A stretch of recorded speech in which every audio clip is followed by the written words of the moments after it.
This is the Defenders podcast on TV Podcast Industries, and we're talking about What If Season 2, Episode 7, What If Hela Found the 10 Rings? I was not aware that such magic still existed on Midgard. Our realm is a border protecting the people of Earth from threats of the underworld. Threats like you. I assure you, I mean no harm. My quarrel's with a man named Wenwu. Well, technically it was my father. I guess you could say it was both of them. Also, my dad has this new girlfriend, Frigga. She's a dreadful woman, not really a fan of hers either. So, yeah, it's just those three. So, don't suppose I could interest you all in taking up arms in my name? That sounds like a pass. Yes, totally get it. But these threats of the underworld you speak of, you wouldn't happen to know of any of them, looking for work?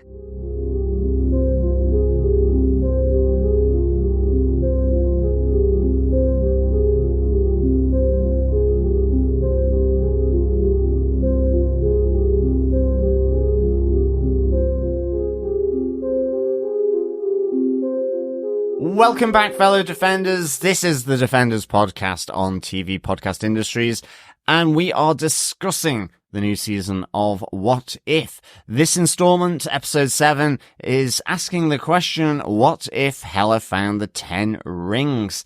I am one of your hosts, John. I am your other host, Derek. Yes, and we are still Chrysalis. Here. Yes. Yeah. He's just skiving now at this stage. I think he is. I think that's all we can say. We've given him enough time now. He should definitely have been. He should have recovered. But he will be back. We're very hopeful he'll be back for the last 2 episodes, for 1602 and the finale as well. So, very hopeful. We're crossing our fingers.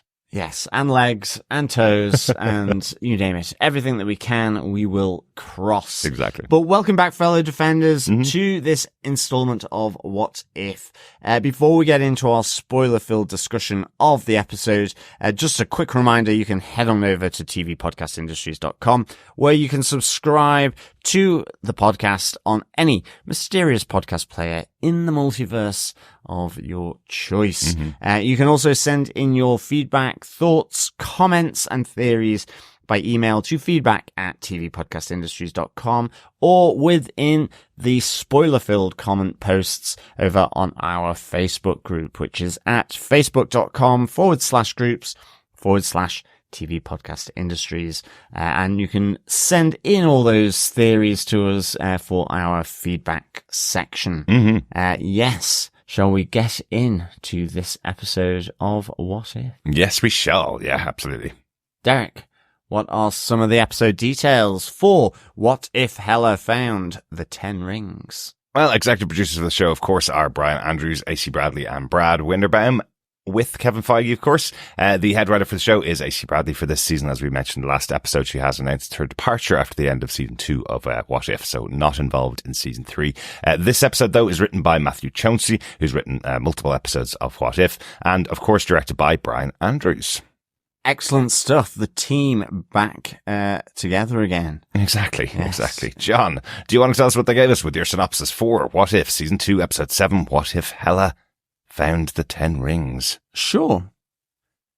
Growing weary of Hela's bloodlust in the 9 realms, Odin banishes her to Earth and strips her powers by destroying Mjolnir and placing an enchantment on her crown. Hela lands in medieval China and is confronted by the armies of Xu Wenwu. She attempts to retrieve the crown but fails. Wenwu keeps Hela alive and tries to recruit her to his army, but she escapes after failing to steal his 10 rings. She's guided by a Hundun to the realm of Talao, where she convinces their leader, Jiayi, to let her join their cause. Jiayi teaches Hela martial arts after she recognizes her true desire for freedom from control. After Heimdall reports his failure to locate Hela, Odin visits Earth to battle Wenwu in retaliation. Hela joins Wenwu in fighting against Odin, ultimately winning and regaining her worthiness to wield her crown. Odin recognizes Hela's growth and submits Asgard's throne to her. Hela unites the armies of Asgard and Wenwu's 10 Rings organization and embarks on a journey to ensure freedom across the 9 realms and beyond, coming to the rescue of Gamora's people as Thanos attacks them. Yes, another episode of What If, another death of Thanos. Yeah, Thanos is getting it in the neck. He is. He really and is. head and arms and back. Yeah, he's really not succeeding in his plan. Not at all. No. In all of these universes. So I guess with the 14 million possibilities that Doctor Strange saw in Avengers Endgame, I guess this was the only universe that Thanos succeeded. Well, I always And then feel failed. that prediction by Doctor Strange was within his own universe. Yep. And ultimately as well, an unchanged universe. So if there was a change like this, what would have happened? Yes, yeah. But, I mean, I guess with the time ring, he could have gone back and made that change, but I don't think that was part of the equation. I think it was always about, from that point, Yes. what options are there? Exactly, because you can't go back and change the past. If you do, it creates a new universe. Of course. And it's less dramatic if Tony Stark doesn't die. That's true. That's very I true. guess. That's very true. You know, keep the tension. Keep the tension. But yes, fellow defenders, we will get into our spoiler-filled discussion. First off, though, Derek, overall, what did you think? You know, I was really excited for this episode, good. when I saw the titles of the episode coming up, because I was going, Shang-Chi is one of my favorite, movies. So revisiting, that universe, revisiting that world, is going to be really exciting. And I was kind of going, oh, Hela's coming back as well. Really like Hela. It's a cool character. Hasn't gotten much outside of that one movie. So I got really excited about it. And then, of course, it makes sense in the way the show is constructed. It makes loads of sense that it would be Hela and Wenwu on screen. I'm kind of hoping that we were going to get Shang-Chi back on screen. Okay. Unfortunately, not able to incorporate him in the story this time. So, But great to get Cate Blanchett doing the voice. Absolutely. For Hela. Yeah, Really yeah. good. I loved her deadpan kind of delivery as well. Absolutely. Lots Yeah. of quips in this episode, which I really, really enjoyed. yeah, apparently, when Matthew Chauncey and AC Bradley were originally discussing the possibility that they could get Cate Blanchett back, they were going to use her for an episode in season 1. One of the episodes, I think Party Thor, maybe at least one of the Thor episodes, they were going to get the family back together. And Matthew Chauncey kind of said, if we get Cate Blanchett on board, we need to give her her own episode, right? We need to make her the center of it. It's Cate Blanchett. So that's where they came up with the idea of this one. Excellent I think it's stuff. pretty cool. Yeah, excellent. Yeah, I mean, I really enjoyed this as well. And I was kind of surprised how it went, to be honest. You know, with Hela finding the 10 rings, that kind of positive question there. I thought it was not going to be quite as sort of sunshine and lollipops Absolutely. by the end. So I was kind of really kind of pleased about that because it completely circumvented my thoughts of where it was going to go. I liked it was actually, you know, less about Hela finding the 10 rings, but finding Wenwu and finding herself. Yes, I suppose it's a little bit of a nature versus nurture kind of question here. When nurtured by Odin, her father, she becomes the angel of death, effectively. but when she gets the training from the people from Tao Lo, she becomes all good and kindness. A good angel. A good angel. I loved the suit in white. Oh, Actually, it's cool. At the end, it was really good. Yep. Really good. But let us get into our top 3 points. Starting off with, what if we had seen this before? What are the cinematic universe movies from Marvel that are referenced here? Once again, the movie Thor Ragnarok here, with Hela being in it, but Ragnarok not as such happening, because otherwise we would be saying that Asgard was getting it in the neck a lot. Exactly. In these episodes of What If as well. Yeah. The connection to Ragnarok really is the story that leads up to Hela going to hell. Is what's being referenced here. So we don't get much of the actual Ragnarok story, but I think that's quite interesting because what you effectively get is the kind of the prologue of Thor Ragnarok that's referenced here. It's the Hela backstory way before we have Thor and Loki and whatever's going on with them in Ragnarok. So that's the story that they've taken from Ragnarok, and they've taken from Shang-Chi and the Legend of the Ten Rings. They've taken the backstory of Wenwu, and what happens with him and how he was in control of the Ten Rings. So that's the other big movie that they're referencing here is Shang-Chi and the Ten Rings, of course. If you haven't seen that movie, go out and see it. It's excellent. It's really, really good. Yeah, especially the story of Wenwu at the beginning of that movie, where it tells the tale of how he's been using the Ten Rings over the centuries to protect Earth, as he likes to say. Yeah, absolutely. Well, I mean, I love this idea as well that, you know, with Heimdall losing the sight of Hela while she's on Earth. I love the fact that he then also spots the 10 rings, these magical, powerful, non-Earth devices in the hands of a mortal, which Odin finds sort of inconceivable that could be the case, and actually that would be a threat to Asgard and the other realms that he has conquered. And it's kind of the arrogance of gods really here, a bit like with Greek mythology and so on. I kind of liked how that played here. Absolutely. No mortal should be in control and wield such powerful artifacts, Yes. And this is an interesting reference to something in the future of the MCU, which I like, because Shang-Chi ended with Shang being taken away by Sorcerer Supreme Wong, right? Yeah. Because he was still the Sorcerer Supreme, wasn't he? He was. So Wong takes away Shang-Chi. They meet up with Captain Marvel and Banner, and they're trying to investigate where the 10 rings could come from. So interestingly, that's a post-credit scene in Shang-Chi that hopefully will play out in the Shang-Chi 2 movie, which has been announced now.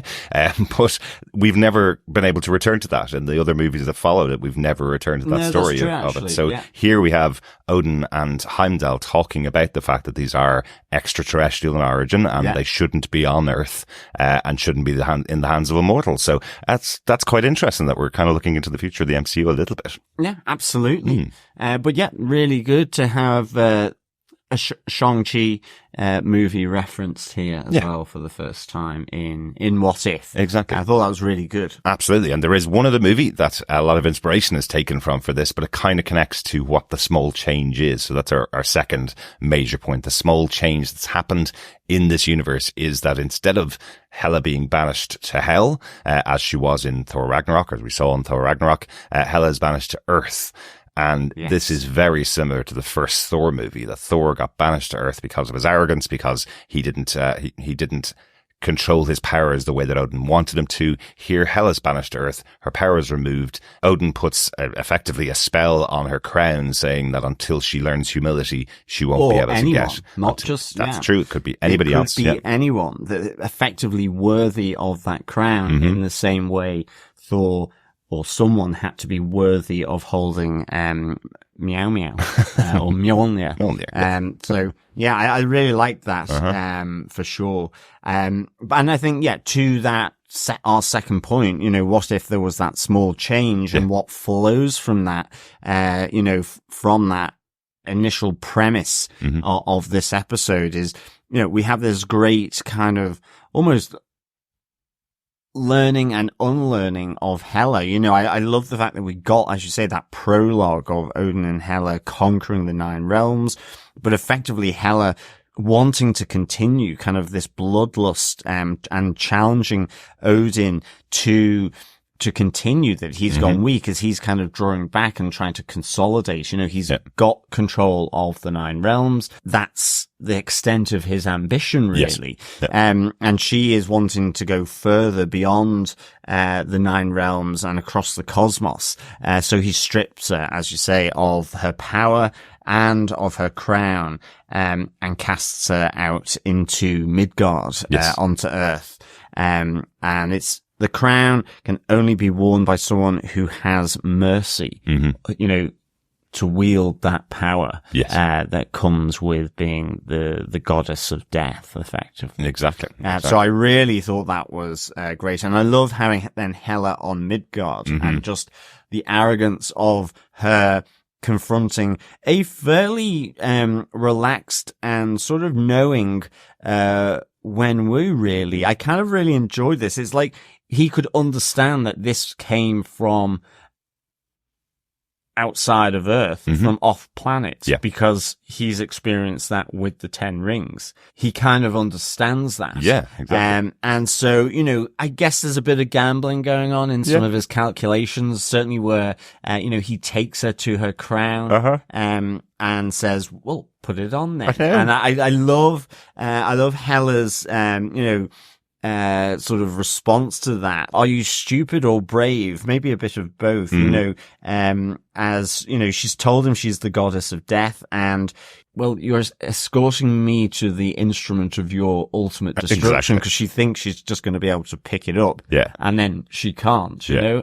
I kind of like that. And I thought it was cool. Yeah. I thought it was good. I think there was that moment exactly as yourself. I was thinking, hang on a second, what if this doesn't work? Or what if, what if his approach here falls completely apart and he gets beaten by Hela? She's very powerful. Exactly. But Odin had just uttered those words and she had just lost that and hadn't been on any journey to correct who she thinks she is and what she's capable of doing and the entitlement of it. So I guess it was always going to be that case, but you just, and I think that's where Wenwu was doing the gamble. Yes. And I kind of really enjoyed where she's doing that, you know, because again, it was that sort of nice balance within this episode of quippy where she's going, oh, that's really lodged in there, you know, she's trying to heave it off and put it on her head. Yeah. But also then, as she's close in on it, the plead, or, you know, almost to Odin, don't do this to me. Exactly. You know, realizing maybe in that moment what,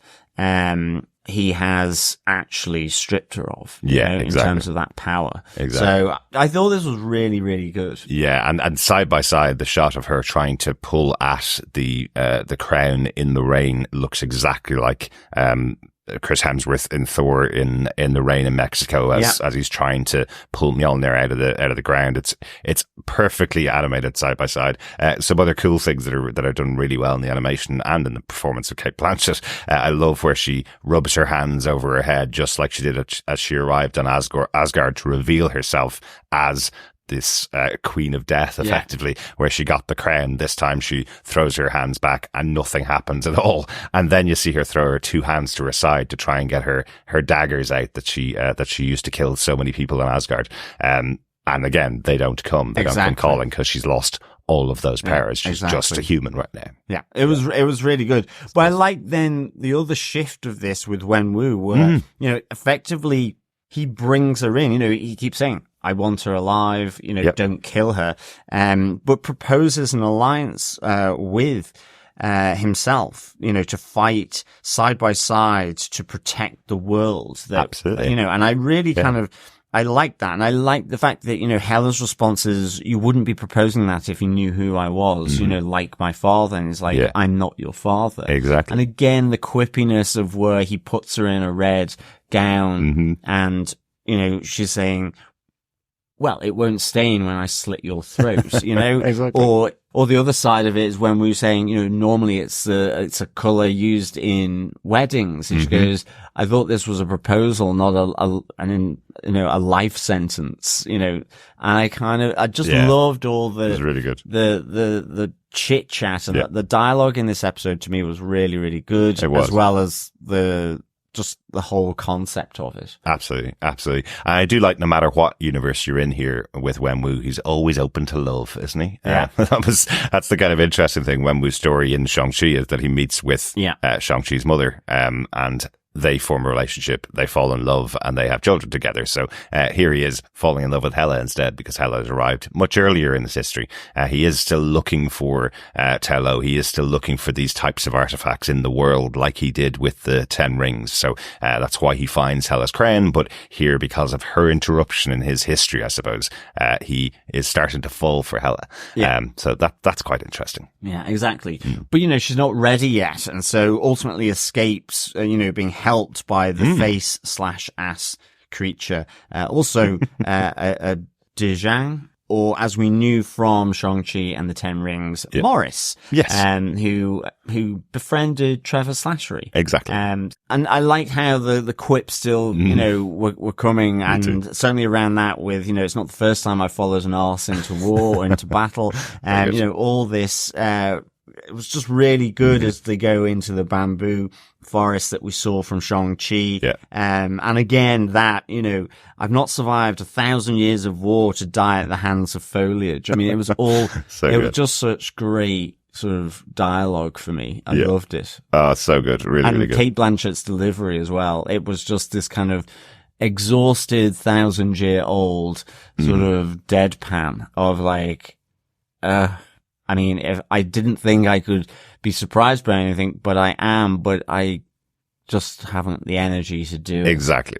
I'm too goddess-like. Why can't it just be easier? It should be much more simple for me, because everything comes so simply to her. Exactly. And that was the other side of it. It's that, suddenly she's having to work at stuff. And this really is what comes into play in Talao, and with Jiayi, who teaches Hela to unite spirit and balance. I loved where she's questioning her about, well, what do you want to do? What is it that you hope to find? And it's Wenwu, so I can kill him. But no, it's also so I can kill Odin. Yes. And actually then it's just met this woman, Frigga, who I'm not that fussed on. And so, I don't really like her either. Absolutely. And it's like, so actually there's 3 people that I'm after. Yeah, so it's all really petty. Absolutely. And in the end, Jiayi gets to the crux of it, which is, told really well through little flashbacks and with the backstory that we saw at the start with her and Odin, which is, all the time she has been ordered and told that she is the goddess of death and she will fight. She is a warmonger. She will cause death. Yeah.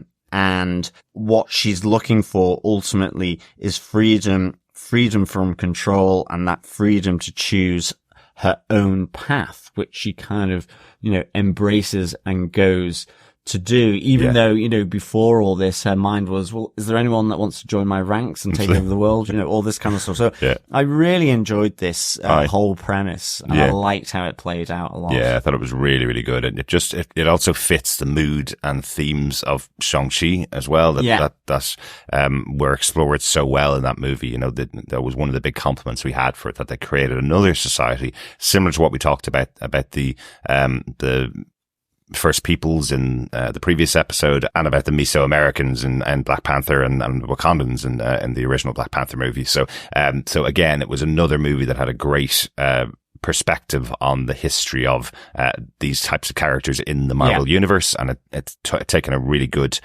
look at it here and adding to this really interesting story. I think it's really, really fantastic. I love that they're able to effectively convince the goddess of death to come to their cause, and that's how she convinces them to let her join them. Is what a big boon it would be for you if you were able to get the goddess of death to come and join your side of the argument. Absolutely. I guess so that was quite cool.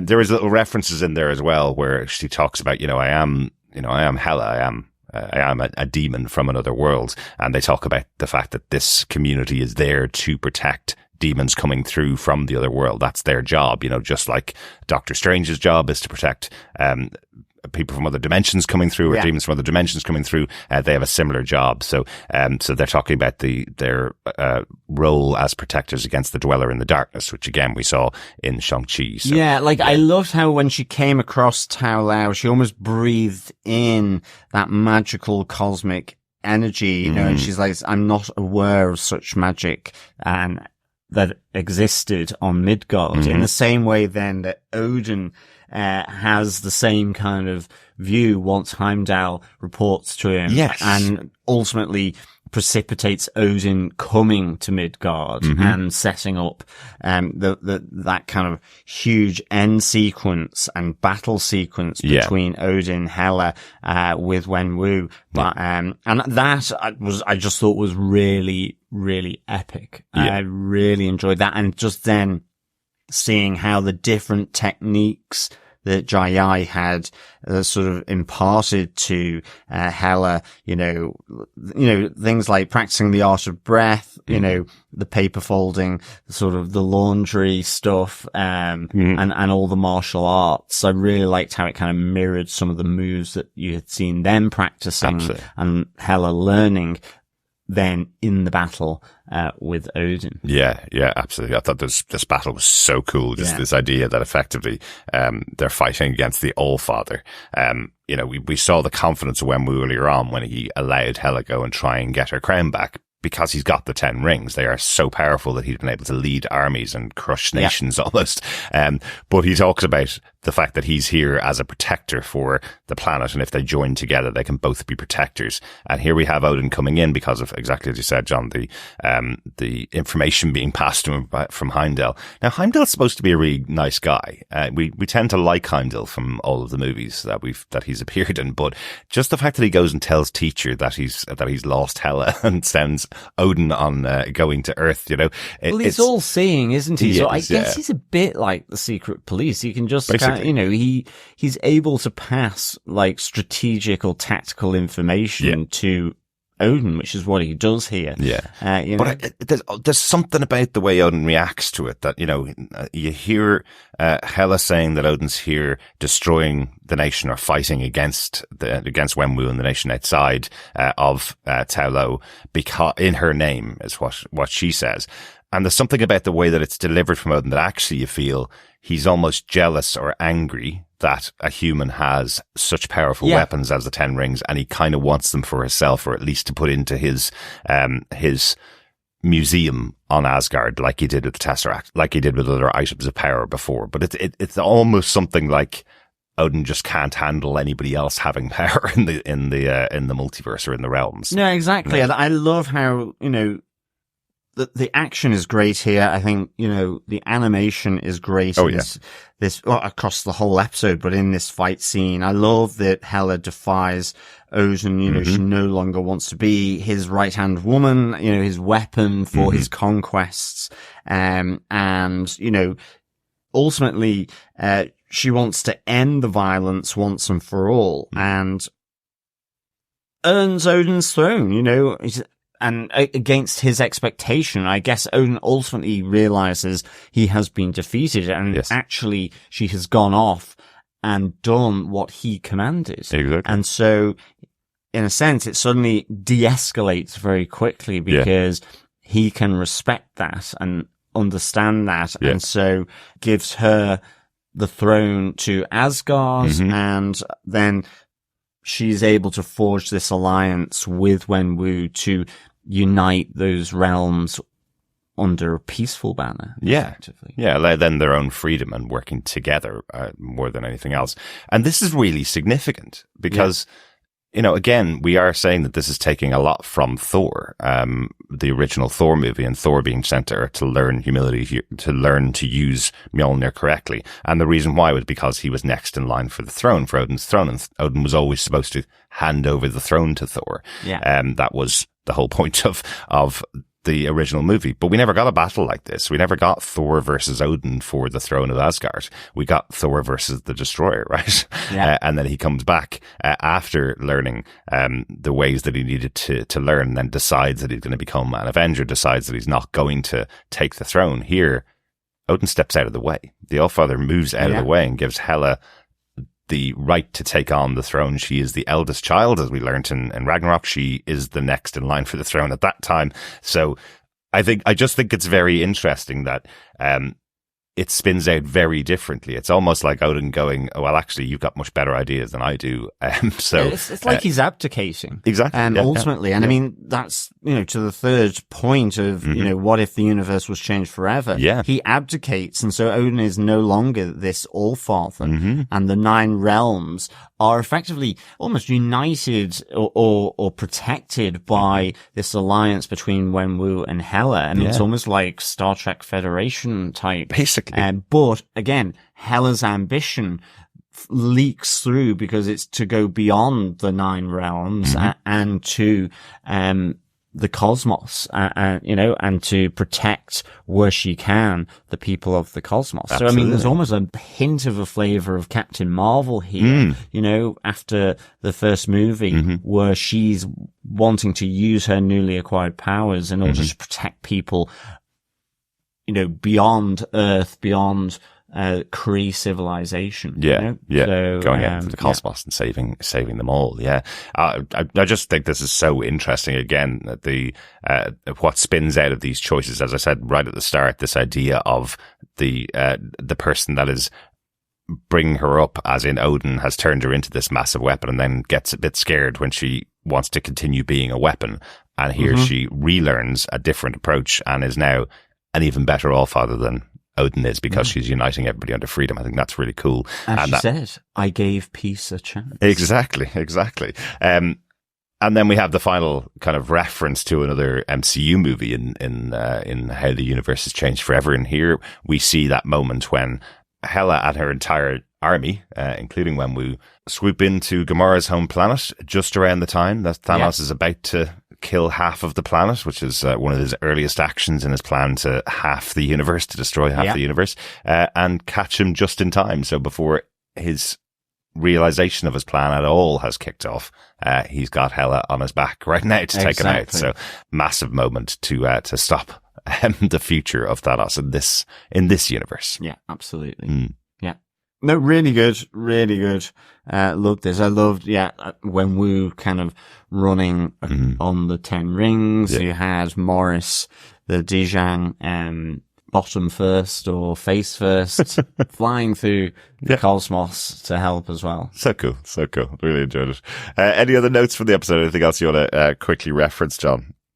No, nothing from me. I think said most of what I wanted to from this episode. Yeah, the only little quick notes that I did really like Hela when she's starting out on the path with Jiayi in Taolo. She thinks she's going to be learning this massive, amazing martial art, and that's all she wants. She wants just extra power, more things, and the thing she really wants most is maybe fire daggers. Fire daggers as a weapon be the thing she wants. And as she has that battle with Odin later on, there are some pieces of metal on the ground that turn into effectively what she wants, the fire daggers, and it is used in the battle with Odin as well. So I thought that was quite cool that she actually did get what she wanted, but just a different path to it, right? So I thought that was quite a fun little ending there. Just to reference as well, we don't have all the actors back, even though we do have Cate Blanchett back here as Hela. We actually don't get Tony Leung, who played the role of Wenwu so brilliantly in Shang-Chi. He doesn't come back for this role. Wenwu was played in the show by Fyodor Chin. Oh, that was quite interesting. Yeah, absolutely. Yeah, it's quite cool. Well, Derek, just leads me to ask you, do you defend this episode of What If? Yeah, I absolutely do defend this episode. I thought it was going to be a different storyline. I thought we were going to catch back up with Shang-Chi in this episode, which I thought would be kind of cool. I'd like to see Shang-Chi side by side with Hela, because they just are such different characters. I thought it would have been quite an interesting story, but it actually makes more sense to have someone as powerful as Wenwu coming up against a god. You know, that's quite cool, having the two of them side by side and potentially falling in love, although they don't say it. They don't say that that's what happens to Wenwu. But that's his storyline from Shang-Chi, is that he falls in love and changes his ways. Here, he at least has an admiration for Hela. Yeah. And changes his ways, becomes the protector of the galaxy, or the cosmos, I guess. That's a really interesting change. I really liked it. Really liked the episode. I thought it was I thought they were able to take the story in just different ways, but similar in tone and style to Shang-Chi. Some of the things we liked most about that movie are still present within this story here. And great to see Cate Blanchett back. She seems to be having a wonderful time once again in this. Yeah, absolutely. With all my regular comments of my dislike of Thor Ragnarok, I feel that what does get lost is Cate Blanchett was excellent in that movie. She was really good fun to watch on screen. So good to have her back here and get another chance at the role of Hela. Yeah. Overall, really liked it. And Bar's cool as well. Flying arse is always good in animation, isn't it? Absolutely. John, how about yourself? Do you defend season 2, episode 7 of What If? What if Hela found the 10 rings? Yeah, I really do defend this episode. Give it 5 lodged crowns out of 5. Ooh.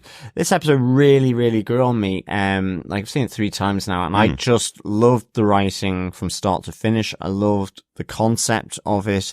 It wasn't what I was expecting, not in the sense of Shang-Chi, but in the sense of I thought she was going to use them for herself. So I liked almost this redemptive arc that came through. Yeah. I loved in Talau with Jiayi, training Hela up. I loved her fighting against Odin in the battle sequence. I thought, very cool. Also the teaming up with Wenwu. I just loved all of this. It really felt very like positive, great sort of tempo to this episode. And so, yeah, for me, 5 lodged crowns out of 5. Fantastic. Is that 5 out of 5 I in a think row? so, yeah. I've really enjoyed some of these episodes. Yeah, Captain Carter and this one. Yeah. Very good, yeah. And they have been really extra special. These last 3 episodes have been great fun. Yeah. Excellent stuff. So, John, what if we had some feedback? Indeed, and we do. We do. First off, we have some emails through. Firstly, on episode 5 by Meryl Smith, who says, "What if we got a Cliff Notes version of Winter Soldier and turned it into a Black Widow movie, which came years earlier than it was supposed to? Look how easy it was to do. Marvel. Mm-hmm. I'm now curious how the Budapest situation went with Clint in this version and what Natasha's relationship with Yelena, or if it even happened." Yeah, very good. But certainly changes afoot there. Yeah. Given this change up to the Winter Soldier storyline. Yeah. It's quite significant differences there, isn't it? Yeah.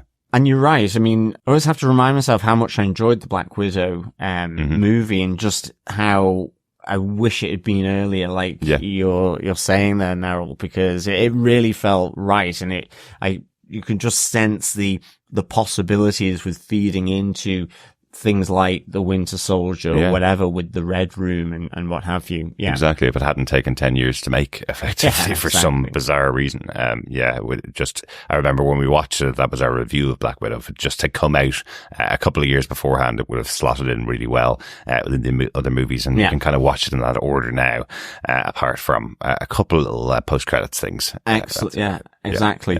Meryl Smith also had some thoughts on episode 6 as well. Meryl says, "I gotta say, I love the introduction of Kahori. A great new addition, and I look forward in seeing what this character will go to do next, and which MCU series it'll be. Also, how powerful is Kahori, and what are the limits to the power?" Well, exactly. I mean, her power is ultimately coming from an Infinity Stone. Exactly. So, yeah, she's got the power, and so does her people here. But it seems as though she was able to channel it much better, or at least she took on the leadership role just because of coming from her burning village and realizing this power could be used to sort of save them, protect them, and rescue her villagers from the chains of the Spanish conquisition. So I kind of really enjoyed that as well. So yeah. That's very good. So I've never heard anybody call it the Spanish Conquisition before. Nobody expects the Spanish Conquisition. It's a new Monty Python sketch coming soon. Good stuff. But how powerful is Kahori? I would presume, again, there were other characters that got their powers from the Tesseract, from the stone, that particular stone, like Captain Marvel, like Scarlet Witch, who are both massively powerful. So you would assume that her level of power is around that style. As for what the limits of the power are, we definitely don't know that yet. No. So that'll have to be explored. And I hope it is in future comics and in future moments in the MCU as well. And maybe later on in the season of What If. Yeah, maybe. Absolutely. Thanks, Meryl. Absolutely. Thanks so much, Meryl, for your thoughts on these episodes. We also got an email in from Coffee and Vodka, of course, who says, "Greetings, fellow ringed-in defenders. A decent attempt at a standalone story, though it felt more like a highlight reel than an episode. Character motivation, actions, and events came about too suddenly. Despite its potential, Hela's one of my favourite characters. This was more a cry for longer episodes than a proper installment. 3 Wenwuings, assistants, and ring tossers out of 5. Peace and take care. Coffee and Vodka." I really like that. Coffee and Vodka. Yeah, absolutely. Good stuff. Coffee and Vodka. Assistants. Yeah. Very good. Yeah. I don't even know that I managed to pronounce that properly then. I think it's arse assistants. Assistants. Yeah, exactly. One thing I will say, there is a line from Hela when she's with Jiayi in Taolo. There's a line for when she goes to get her dragon scale armor and puts it on, where she's saying, "Odin's attacking outside in my name." And I was going, well, how does she know that? Because she's not watching outside. She's not getting any information from the outside. Well, she saw Heimdall's Rainbow Bridge come down, but it could be anyone. Ultimately. Exactly. It could be anything or anyone going on. It felt like there was another scene there that somebody had come in with the warning of what's going on outside, and that hadn't been left in the episode or something like that. Or she knows her father too well. Maybe that was it. Maybe that's it. Good stuff. Thanks, Coffee and Vodka. Yeah, thanks, Coffee and Vodka. Also, over on our Facebook group, we got feedback. First up, Heather Wallace says, Odin really was a terrible father, wasn't he? I liked Hela's escape across the rooftops, very reminiscent of Crouching Tiger, Hidden Dragon. Are there film references in each episode? I've picked up Blade Runner, Die Hard already. The Russian-American village in Peggy Carter's episode could be The Experts. Don't think I know that movie. Yeah, I haven't heard that one. So it could very well be, Heather. Yeah. Certainly the first few definitely had those very explicit movie references outside of the MCU. Absolutely. So, yeah, I mean, you could argue that sort of running across the tiles, it's also very classic sort of image that you can get in Asian films, for sure. Absolutely. Yeah, definitely. Even the bamboo, you know, like, I know it moved on itself, but like in Crouching Tiger, Hidden Dragon, where they're using that in swordplay as well, you know? Absolutely. So, yeah, it was all had that flavor for sure. Absolutely. If anybody else picks up any movie references that we're not catching, or anything that we're not catching, please let us know. Some really good ones there, though, Heather. We also got a message in from Jeff Childs, who says that was a particularly good episode. 5 out of 5 flaming knives from me. Excellent, Jeff. Yeah, completely agree. Good stuff. Victor Von Doom says, great episode. I can't get enough of Cate Blanchett. Yeah, absolutely. Yeah, Cate Blanchett was so good in this. Yeah. Really, really good. And finally, on Facebook, Dr. Bob Phillips says, Hidden Death God Crouching Oven-Ready Chicken with Wings could have been the working title for this episode. Like the twist on 10 Rings, the mystical land and the rejection of childhood trauma in this one, plus the followed Nars into battle line has to be one of the best of the whole season. Absolutely. Yeah, totally agree. And that's a great working title, but even worse to spell out every time I'm typing the episode notes. So I'm glad I didn't stick with that one. Excellent stuff. Thanks so much, Dr. Bob, and of course also Victor Von Doom and Jeff Childs as well. Good stuff. Absolutely. Yep. Thanks so much for your feedback for this episode. Just a reminder that we are staying in the MCU for quite a while longer. We've got 2 more episodes of What If to come. Next week, we're going to be talking about What If Season 2, Episode 8, What If the Avengers were formed in 1602? Yeah. Then we have the finale of What If, and coming from January 10th, we will have Echo with all 5 episodes releasing on Disney+. A reminder for those of you who just have Disney+, though, you may have to make sure you have your adult settings changed on Disney+, or else you're not going to be able to see interesting, Echo. It's mature only if we're in the US. Oh, so mature. Mature, yes. Yeah. So you have to have your settings Blue changed. cheese. Or else it doesn't come up. Kind of like blue cheese, but slightly like a nice different to Stilton. Or gorgonzola. Right, but I am very much looking forward to Echo when it comes out next week. It seems like it's going to be setting up the future Daredevil in this version of the MCU, right? Yeah, we'll have to get the echo function on our podcast, so we'll just be giving an echoey podcast. I think we do that naturally without any work from our systems. Good stuff. But thanks so much, everybody, for your thoughts on the episode. I hope you've been enjoying joining us for What If this season. Still 2 more episodes to go, so you still have time to email us to feedback@tvpodcastindustries.com, or pop on over to our Facebook group at facebook.com/groups/tvpodcastindustries. The spoiler post up there for each episode of What If Season 2, where you can leave your thoughts. Yes, and of course, please remember to subscribe to the podcast, and of course, share the podcast as well, because sharing the podcast is, of course, sharing the love. Yes, it is. Yes, Excellent it is. stuff. Thanks so much for joining us, fellow defenders, for this episode of What If. Until episode 8, keep watching, keep listening, and of course, keep defending. Bye. Bye.